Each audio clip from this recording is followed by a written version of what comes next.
It's been a real privilege to work with Lucy Schaufer and Gillett from Plum and Alison Balson and Camilla from Cheltenham Music Festival. And the workshop today gives composers the opportunity to hear their works performed by mezzo-soprano Rachael, Lloyd, pianist Lana, Bode, and an open space to try out new techniques and ideas and receive feedback from mentor composers Errollyn, Wallen and Joanna in a supportive environment. Each workshop comes together by the composer explaining their goals, performance of the piece, breaking it down, finding problematic areas that might be solved by a different vocal inflection, by different notational skills, and finding out what was working well, what didn't work, and how they then look at the whole piece. Any day she'll try to its solid fold.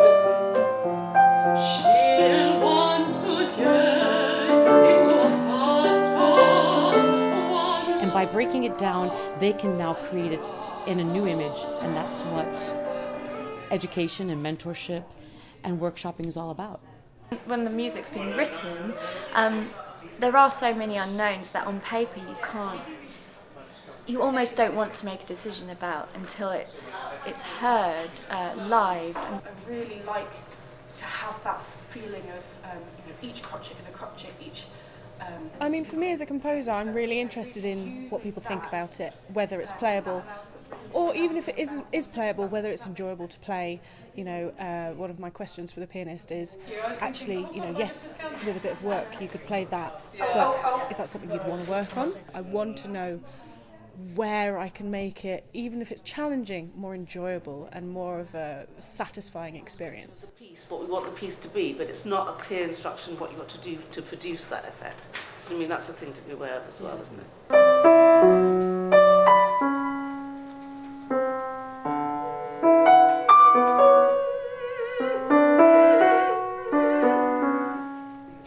Workshops serve several purposes, and especially when the composers come in different parts of their growth. And it's important because we learn when we're ready to learn. When you hear it, even if you're going up the old educational spiral of enlightenment and composition, somebody goes, oh yeah, I'd forgotten that. And so when you're teaching or guiding someone who's younger and doing more elemental things, the older person goes, yes, I do know that. I have value. And so no matter what level you're speaking to, someone is going to find something that's important to them to help them move forward. There were just things that I missed, actually, in the music, in the text, and I was like, of course, that should be that. Or, yes, that's a good point, and I know where to take that. So there were those little moments where you just think, oh, well, I've dissected this. Of course there are going to be things you miss, you're human. And that's actually part of the fun, and that is why a workshop is so helpful. Because a lot of the time, one doesn't have an opportunity to do that in such detail.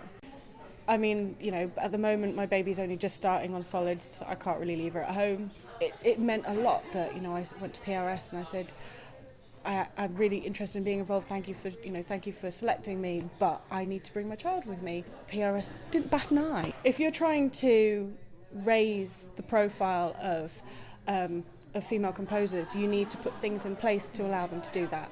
And this was just a fantastic way of enabling me to take part, and my daughters loved it, and I think other people have loved her. But what has brought me joy is seeing how we can all come together to nurture the music that's being made today.